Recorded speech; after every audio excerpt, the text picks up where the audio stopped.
Bom, pessoal, dando continuidade à palestra, eu vou convidar aqui o Marcelo e o Edrey para dar continuidade, né?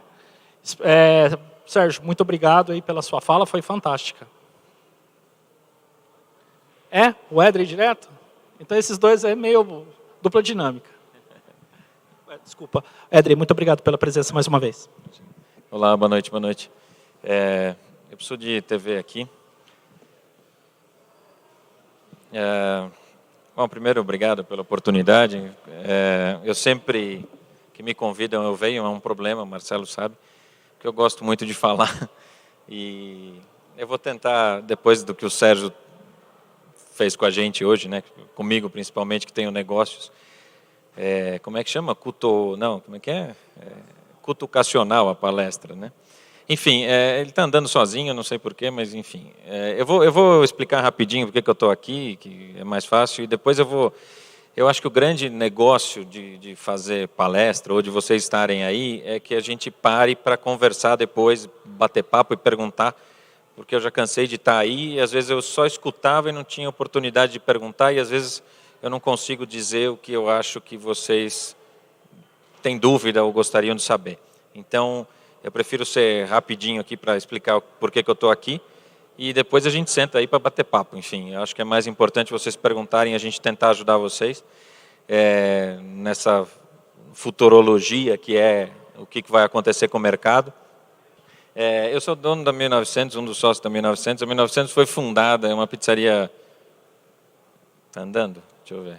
Bom, enfim, esse aí sou eu quando era criança, óbvio. O tempo fez comigo uma coisa horrorosa. Enfim, é só para dizer dessa coisa toda aqui, que eu fiz gastronomia na Embi Morumbi, foi a primeira turma de gastronomia. E ali tinha uma coisa que eu fiz, que eu também acho que fez muita diferença na minha carreira, que foi ter servido o Exército. Eu, por acaso, sou oficial do Exército, fiz a POR, e a coisa da disciplina e tudo isso que envolve a nossa área é extremamente importante, e lá aprendi bastante sobre isso. Mas, enfim, a pizzaria 1900 foi fundada pelo meu pai em 1983, eu tinha 15 anos, e meio que assisti, e ela surgiu porque a gente fazia pizza num sítio que tem em Juquitiba, e fazia pizza de brincadeira com os amigos, etc. E todo mundo falava para meu pai: pô, Giovanni, por que você não monta uma pizzaria? Por que você não monta uma pizzaria? E, por acaso, meu pai tinha de herança do meu bisavô um imóvel na Vila Mariana, construído na década de 20. Não é esse, mas é o primeiro que estava naquela foto atrás. E daí o nome 1900. Todo mundo acha que é por causa do número da rua ou coisa que valha, mas é por conta da idade do imóvel, que foi construída pelo meu bisavô. E esse imóvel ficou vago. Vocês estão mexendo no som? Desculpa. Eu achei que eu estava gritando. Enfim, esse imóvel acabou ficando vago, e aí meu pai é maestro e não entendia absolutamente nada de restaurante, e ficou na dúvida se montava um estúdio de música ou uma pizzaria, de tanto que os amigos falavam para ele. Graças a Deus ele optou pela pizza, porque em casa de ferreiro, espeta de pau, eu não sei tocar absolutamente nenhum instrumento, mas pizza é uma coisa um pouco mais fácil de aprender. E eu acabei depois assumindo, porque, como eu disse, meu pai é maestro, logo ele se encheu da ideia de tocar um restaurante, e com 19 anos ele me deu a chave e falou assim: ó, se vira.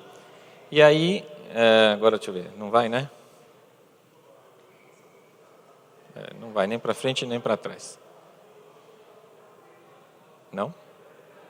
Você consegue trocar aí, eu te aviso? Pode ser? Bom, enfim, aí eu comecei a montar lojas. Eu brinco que minha mãe me interditou recentemente porque eu sou um empreendedor compulsivo.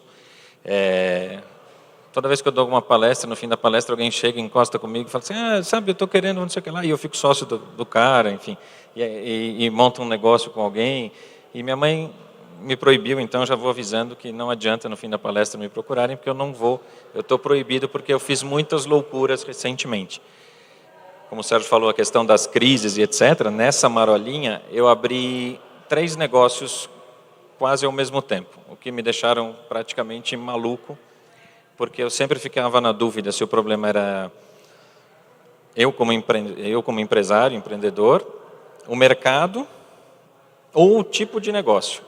Porque eu abri Pode passar. Bom, enfim, tem as pizzarias aí, deixa eu explicar. Eu fui abrindo pizzarias, pode. Aí tem várias lojas, enfim, hoje a 1900 tem 7 unidades em São Paulo, pode ir, em Morumbi, depois tem Tatuapé, aí acabou as pizzarias. Pode passar mais um. A pizzaria é isso hoje, mais ou menos. A gente vende 35 mil pizzas por mês, tem aproximadamente 380 funcionários, é um negócio grande, ou médio, né, perto dos negócios que o Sérgio apresentou. Enfim, aí eu... Pode mudar, por favor. Aí, deixa eu ver. No meio dessa confusão de montar um monte de pizzaria, eu tive 2 bares, eu vou adiantar rapidinho para a gente ir para a parte que interessa. Passa. Que um foi o sagrado, outro foi o consagrado. Pode passar. E aí eu conheci o Vitor, que é aquele cara que estava aqui ontem, não sei se alguém assistiu, por um intermédio de uma amiga em comum que me apresentou. O Vitor é um chefe português que queria ter um restaurante em São Paulo, e aí, como eu falei, era um empreendedor compulsivo, e essa minha amiga me apresentou para o Vitor, e a gente abriu uma filial da Tasca da Esquina, que tem lá em Lisboa, em São Paulo. Então, eu saí da operação da pizzaria e fui fazer essa viagem pelos negócios portugueses, que é a marca da esquina. Então, eu montei a Tasca, e aí eu abri a Taberna, pode trocar. Nesse meio tempo, eu fiz uma outra sociedade com um outro amigo, e montei um izakaya, que é um tipo de restaurante japonês. E depois eu montei a padaria da esquina. Então, hoje... deixa eu ver. Passa mais uma. O que tem aí depois? Nada, volta. Então, vamos lá. Resumidamente, eu saí da pizzaria, tive uma zona de bares, que é aquilo que você falou, tem um ciclo de 3 anos, vende, né? Porque, enfim... Na verdade, o Sagrado foi um bar que durou 14 anos, até que teve uma vida bem grande assim.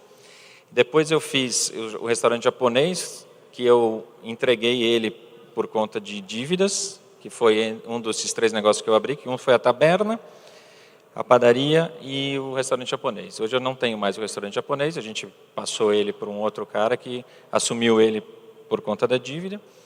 E hoje a minha vida se resume a cuidar na pizzaria. Eu faço parte de um conselho e eu opero a padaria da esquina, a Tasca da Esquina e a Taberna da Esquina, que são as marcas portuguesas do Vitor, né? Então, aí quando eu vejo os números do Sérgio, etc., dá até uma animada, né? Porque assim, foram 3 anos bem difíceis. E de novo, por conta de não saber se o problema é o conceito do negócio, se o problema era eu como administrador, ou se o problema era o mercado que estava mais dividido.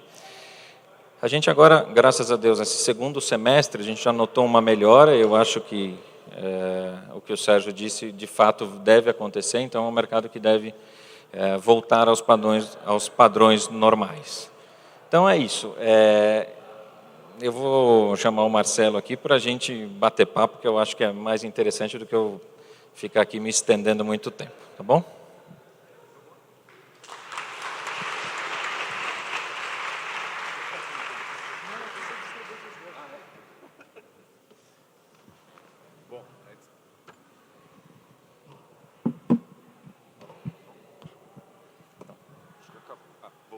Voltou aqui? Voltou. Bom, super obrigado para os dois. Eu acho que a gente tem algumas discussões interessantes que a gente pode fazer aqui. Uma delas é uma coisa que eu queria perguntar para o Edrey, que eu acho um fato muito curioso e muito interessante do produto que ele desenvolveu. Ontem o Vitor contou, né, que ele montou a padaria porque se incomodava com a qualidade do pão brasileiro. E o Edrey, como empreendedor, né, ele tem um elemento interessante, que é o seguinte: ele tem produtos, 2 principais produtos, inclusive, que são muito tradicionais, né? Uma padaria e uma pizzaria. Então, a pergunta que eu queria te fazer é o seguinte: como é que você consegue inovar fazendo produtos tradicionais? A padaria, né, a gente teve até conversas sobre isso, nasceu de um conceito muito diferente do que a gente tem de padaria hoje, né? E o que a gente conhece do estereótipo de padaria, aquela padocona que tem, né, de tudo. Então, como é que você faz para se manter e para pensar em produtos inovadores mesmo com conceitos tradicionais? Esse é o grande desafio que a gente tem hoje, porque eu abri uma padaria portuguesa que não tinha pão francês, nem pão de queijo. Então o cliente entrava e falava assim, eu queria comprar pão francês. Não tem. Então me dá um pão de queijo. Também não tem. Ia embora. Eu quase apanhava todas as vezes, mas enfim, é uma coisa bastante difícil, porque a gente fica meio no limiar entre o que acredita de conceito e o quanto o mercado compra daquele conceito. Óbvio que implantar conceito é uma coisa extremamente difícil e extremamente custosa. A gente vem, por exemplo, no caso da padaria, a gente faz algumas adaptações para poder complementar o conceito. Então, não tem exatamente um pão francês, mas tem um similar. Não tem exatamente um pão de queijo, mas tem um pão parecido. Porque a gente defende a tese do conceito estar muito alinhado com o negócio. E aí, como experiência, eu te digo o seguinte, se você tem que decolar um avião, veja se ele tem gasolina para chegar até o destino. O que eu quero dizer com isso? Que às vezes emplacar um conceito demora muito. E se você não tiver uma estrutura de custos que seja compatível com essa implantação, você não consegue dobrar o mercado. A gente bate muito no sentido de que o cliente chega lá e a gente trabalha para convencê-lo de que é melhor comprar um pão da minha padaria, que chama pão d'água, porque ele é mais hidratado, porque ele tem fermentação longa, porque ele usa uma farinha melhor, do que comprar um pão francês numa padaria normal, que tem bromato, estabilizante, uma série de coisas. Então, para o consumidor entender o conceito, demanda tempo. E se você não fizer a conta correta de quanto tempo esse conceito vai levar para ser implantado, a gente acaba quebrando a cara. Foi o que aconteceu com o restaurante japonês. Izakaya, para quem não sabe, é casa do sake em japonês, que é um conceito de comida japonesa que não tem nem sushi nem sashimi. Então o cliente chegava no restaurante e falava, eu queria um sushi. Não tem. Como não tem? Isso não é um restaurante japonês. E virava as costas e ia embora. E a gente perdeu muito o cliente. Só que o Takadaru não tinha gasolina suficiente para sustentar o conceito, a implantação do conceito de izakaya, que são comidas quentes japonesas, assadas, fritas, enfim. Então, o que eu gostaria de dizer para vocês é o seguinte, pensem bem, acho que conceito hoje é uma coisa, como a gente estava falando de experiência, né? Quer dizer, o conceito tem que estar todo alinhado, né? Desde o tipo de serviço, o tipo de comida e etc. E é a coisa que eu considero mais importante em qualquer projeto que você for fazer. Está todo alinhado o conceito? Tem gasolina para implantar? Então vai para cima.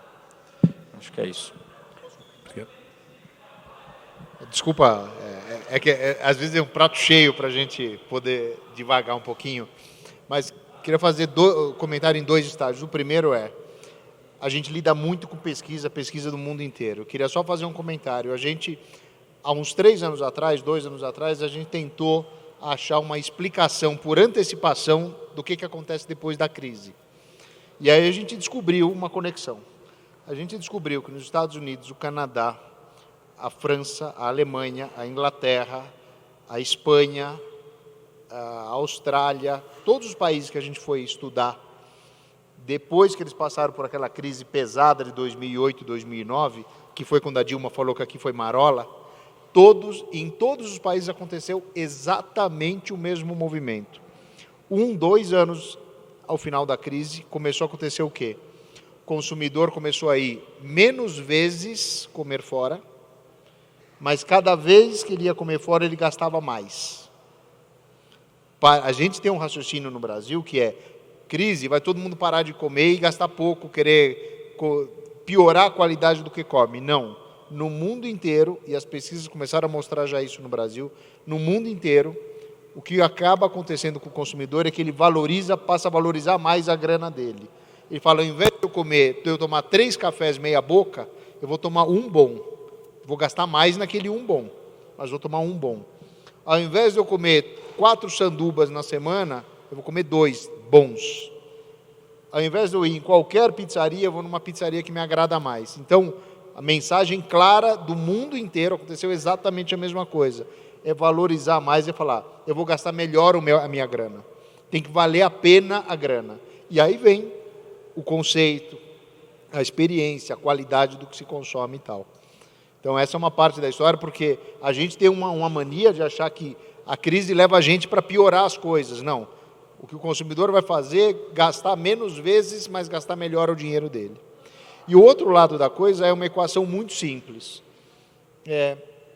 Inovação tem um risco, né? Quando você fala, eu quero criar, fazer um novo, inovar, transformar, sair da caixinha, trazer um conceito novo, etc., tem mais risco. E de vez em quando dá errado, né?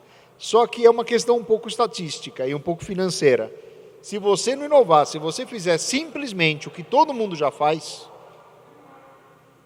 provavelmente a tua chance de dar errado não é muito grande, mas você vai operar numa margenzinha pequena. Você não vai construir um valor importante. Quem construiu é quem quebrou a pedra para aquilo ter acontecido. Quem começou. Então, quando a gente pega, por exemplo, você fala que o japonês acabou saindo do negócio pela dívida. E os outros? Os outros estão andando, né, com dificuldade, porque o Brasil não é tão simples, né, mas estão andando. Então, às vezes, é uma questão estatística também. Então, quando a gente tem gente sendo preparada como gente que está aqui, é provavelmente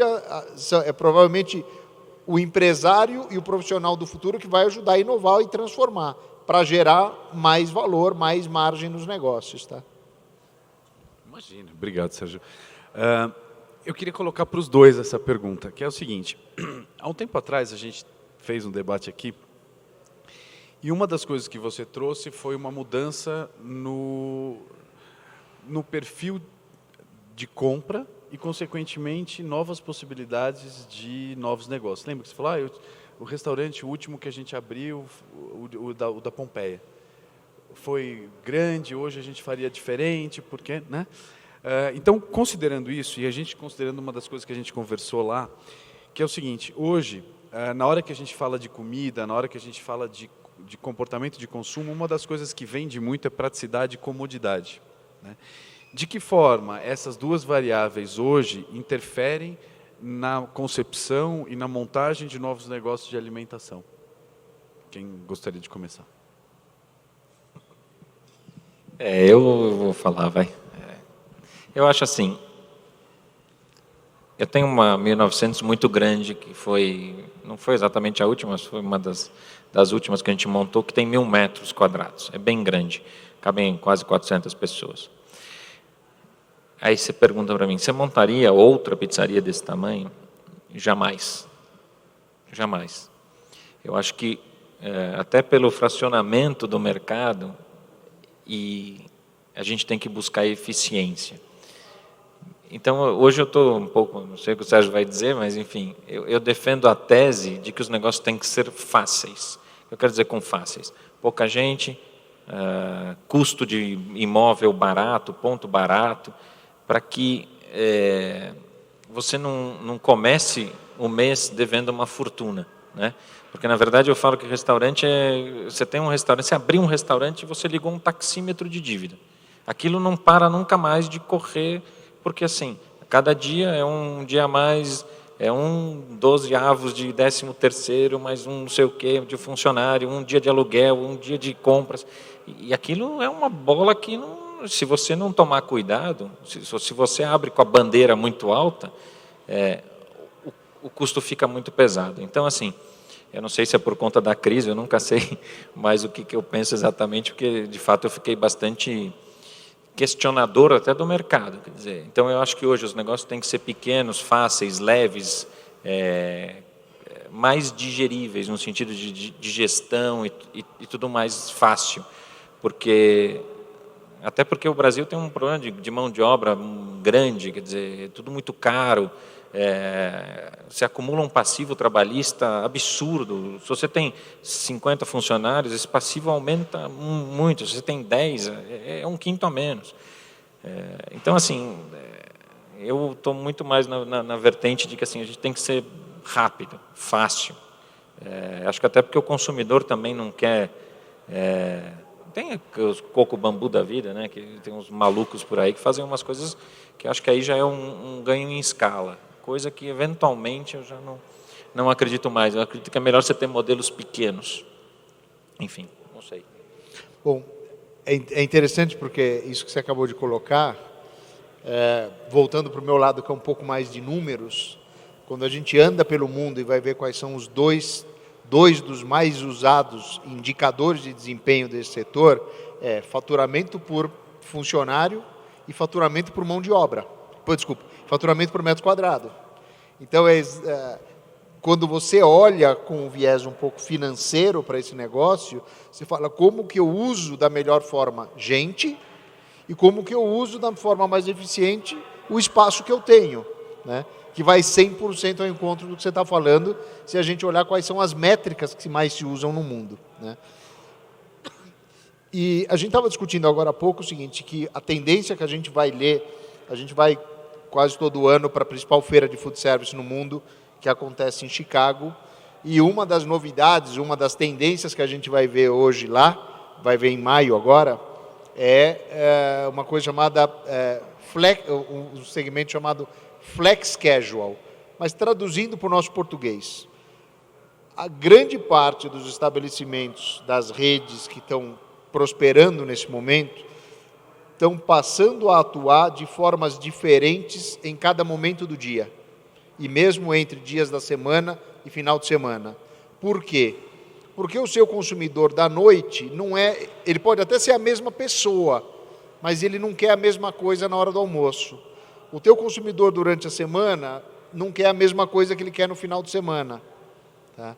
Então, esse flex que eles usaram lá, na minha opinião, combina com o que você está falando de ser rápido, de ser fácil, etc., mas é a capacidade dele também ser flexível. O que acontece é que a gente viveu num país em que, por muito tempo, a mão de obra não era tão cara, né? Hoje, o problema da mão de obra até não é o fato de ser tão cara, é o fato de que ela não existe. Tem um monte de gente querendo emprego, não tem um que presta desempregado. Não sei quem é dono de restaurante aqui, mas vai procurar mão de obra que presta. Não tem. Aliás, fica a dica, né? Formem-se, né? Porque mão de obra boa é produto raro, né? E hoje, então, passou a ser raro, caro, metro quadrado passou a ser caro. Eu tenho que pensar o seguinte, como é que eu faço um negócio ser sustentável? E sustentável é sustentável financeiramente também. Então, se eu entendo o meu consumidor, eu acho que aí é onde está, na minha opinião, uma das maiores fraquezas do empresário aqui no Brasil. Se eu conheço o meu consumidor, eu descubro que esse consumidor quer uma outra coisa à noite, quer uma outra coisa no final de semana, e isso combina com o meu conceito, seja flexível, adapte um pouco. Eu acho que isso torna... Você abriria 1900 na hora do almoço? Se eu abriria. Em alguns, dependendo do local. Porque não é todo local que vai ter um fluxo para alimentar uma pizzaria na hora do almoço. Mas, por exemplo... Aproveitar e fazer uma consultoria, né? Não, por exemplo, você vai para Nova York. A salvação do almoço em Nova York é pizza. Você não sabe onde entrar para comer uma coisa que presta, a pizza te salva, porque você come uma pizza de razoável para boa em qualquer buraco em Nova York. Tá? É o que eu falo com todo respeito às pessoas, assim, que pizza é igual sexo, né? Mesmo quando é ruim, ainda é bom, não é? Eu gosto de pizza.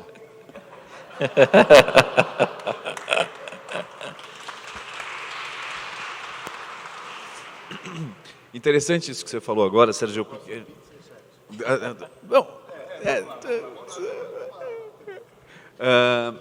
uma das coisas que a gente discute bastante é o conceito do revenue management, né? Vender o produto certo para a pessoa certa, na hora certa, o preço certo e distribuir da forma certa.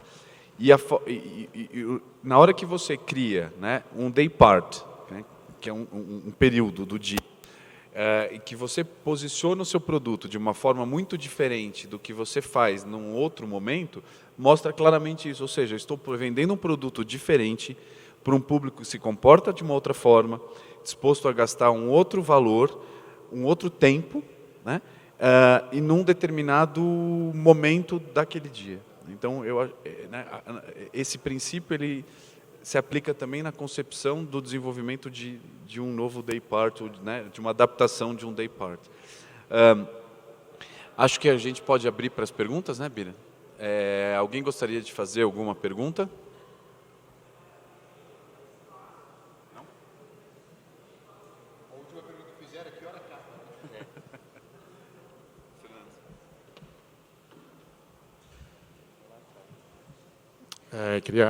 Boa noite. Primeiramente, queria perguntar sobre o mercado de bebidas. O Sérgio, se tem algum estudo recente, mundial, tem algumas bebidas que a gente vê, você falou da cerveja, né? Aqui está um cervejeiro do meu lado, aqui, aliás, da Caras de Malte, daqui de Campos do Jordão. E a gente queria ouvir um pouquinho sobre esse mercado.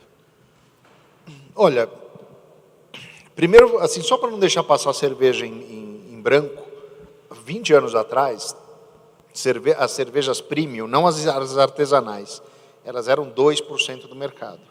Hoje elas são 11% do volume e 16% da grana. Estou falando das Heineken, Stellas e companhia. 16% da grana. Hoje, a gente tem que o mercado de artesanais já é quase 2% do valor desse mercado brasileiro. A gente tem 700 cervejarias já registradas, 8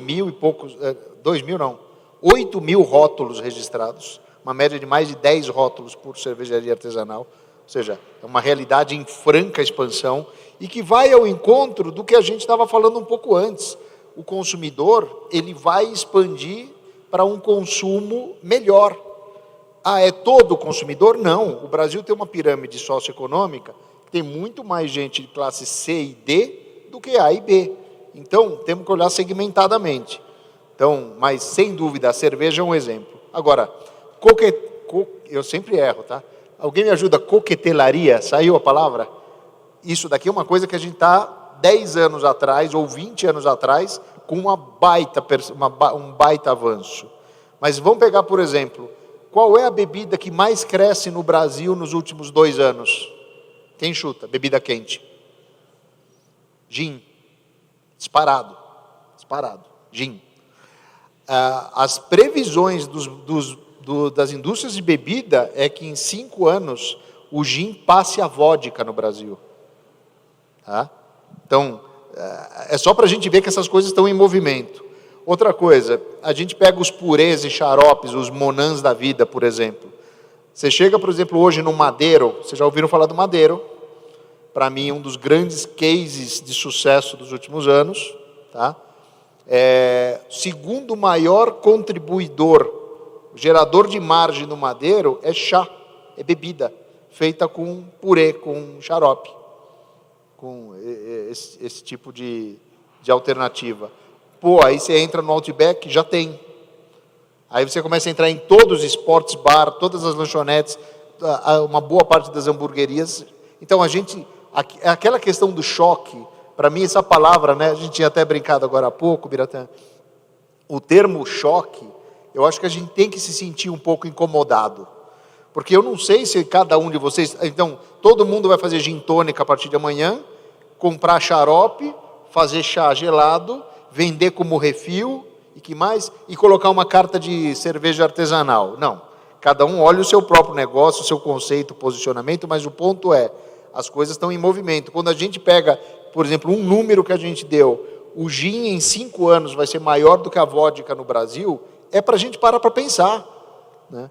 Então, a gente tem que se sentir incomodado e usar uma coisa que está à disposição da gente, que é esse animalzinho aqui, para buscar conhecimento o tempo inteiro. Eu acho que isso é que não dá, acima de tudo, é o que não dá para parar, na minha opinião. Tá? Não sei se eu respondi ou enrolei. Tá. Acho que até para complementar essa discussão em relação às bebidas, hoje você vê, né, esses números, eles indicam claramente uma preocupação muito maior com produtos que tragam experiências mais interessantes. Por que o gin vai crescer? Porque ele é muito mais versátil do que a vodka. Né? Você pode complementar com aromáticos, e os aromáticos brasileiros, inclusive com o gin, estão fazendo resultados incríveis. Né? Você pega o Irapuru, a Amazone, a WH, né? Ou seja, você de fato consegue fazer com que a experiência daquele produto que a gente chamava de gin, que era horrível os gins que chegavam aqui, e de fato eles mereciam o lugar em que eles estavam, que era lá embaixo, né, para uma experiência muito diferente agora, de você poder, de fato, tomar uma bebida inteligente e interessante, né, e versátil. Então, acho que aí tem uma outra variável. E você vê cada vez mais restaurantes, dos mais diferentes segmentos, isso que o Sérgio falou, né, dos purês, etc., mostra claramente uma busca por novas experiências e novos sabores, né? Exatamente. Então, você entra, por exemplo, num restaurante hoje, você vai tomar uma bebida feita pelo próprio restaurante. E aí entra um negócio importante para a gente de gastronomia ficar de olho nisso, né? Ou seja, né, o quanto a gente conhece desses produtos e dessas bebidas que a gente pode usar como um elemento, né, positivo na experiência do meu consumidor. Então, outro dia eu fui no restaurante e eles me ofereceram uma ginger ale feita pelo próprio restaurante. Uma outra vez que eu fui nesse mesmo restaurante, me ofereceram uma tônica feita por eles, né? Então, você percebe que existe ali uma preocupação, não só com a comida, mas com tudo que será experimentado e vivenciado naquele restaurante. Isso você percebe, né, em diversos outros conceitos. Eu só queria complementar o que o Marcelo está dizendo. Na Tasca, acabei de fazer uma carta de drinks novos, autorais, né, como se fala. E aí exatamente essa coisa de aproveitar a cozinha. Então a gente tem um prato de polvo na Tasca que usa o tomate assado. Aí a moça que me ajudou com os drinks falou, puta, vamos aproveitar esse tomate. Então a gente pega o mesmo tomate que é feito em produção já para ser o acompanhamento do polvo, bate ele e ele virou o suco de tomate para fazer o Blood Mary e para vender como suco de tomate. Aí tem uma sobremesa que é um mousse de chocolate que vai uma compota de jabuticaba. Aí pega essa compota de jabuticaba e põe dentro de um outro drink. Então, assim, ficou uma coisa maluca, assim, no sentido de não tem mais essa diferença de...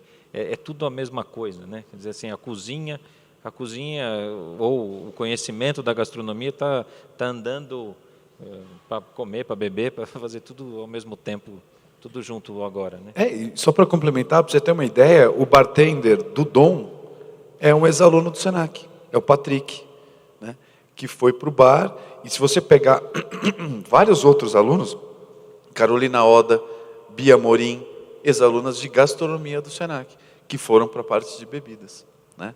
Então, é um universo muito interessante para a gente, como pessoas que pensam na experiência, né, do comer e do beber. Obrigado pela pergunta, Fernanda. Mais alguma outra pergunta?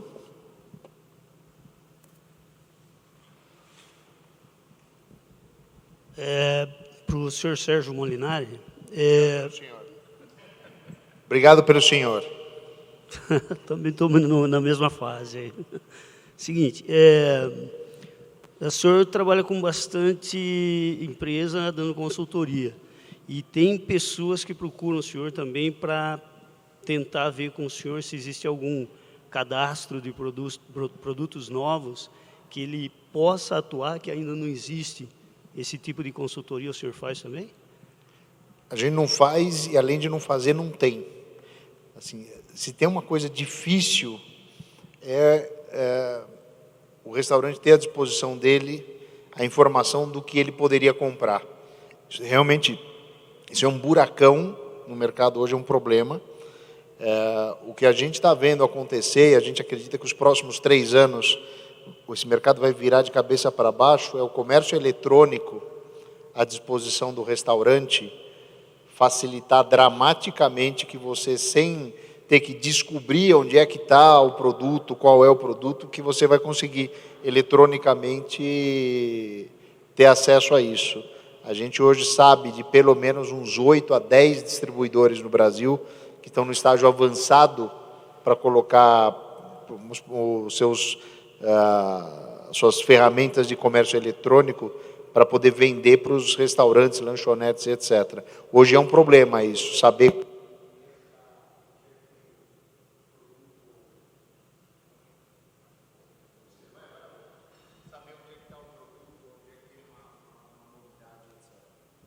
Mas só fazendo talvez um paralelo, quando a gente vai no mercado americano, por exemplo, como é que isso está resolvido?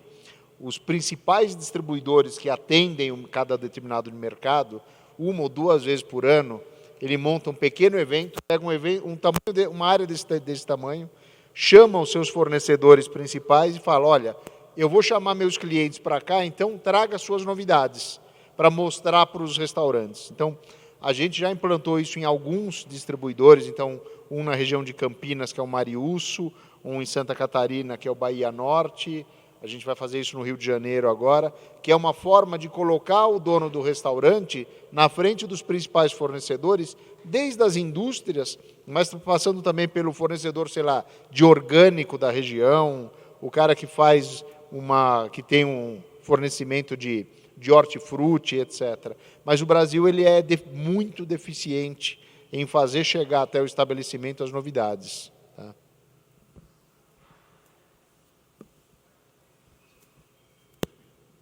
Tem mais alguma pergunta? Não? Bom, então eu queria agradecer bastante a presença e a contribuição de vocês e convidar todos para experimentarem